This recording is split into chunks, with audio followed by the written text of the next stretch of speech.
देख अनुमान हूँ अधिगत ज्ञान रु अनधिगत ज्ञान आहरण करने प्रक्रिया को अनुमान कह जाए।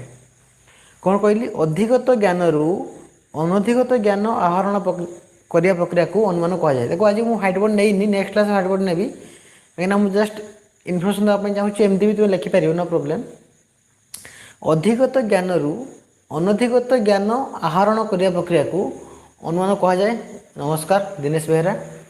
एवं अनु शब्दर अर्थ हूँ परोक्ष एवं मान शब्दर अर्थ हूँ ज्ञान। अनुमान हूँ परोक्ष ज्ञान कहीं आम अनुमान कला बेले पांचटी इंद्रियर हेल्प नौ आखि कान जीभ नाक चर्म ये पांचटी इंद्रिय साहाय्य आम अनुमान करूँ एवं यहाँ गोटे हूँ परोक्ष भाव कहीं आम इंद्रियर हेल्प नौ इंद्रियर साहाय्य नौ तेणु यहाँ हूँ परोक्ष ज्ञान। तो अनुमान हूँ एक परोक्ष ज्ञान यहाँ प्रत्यक्ष नुहे परोक्ष एवं अनुमान को साधारण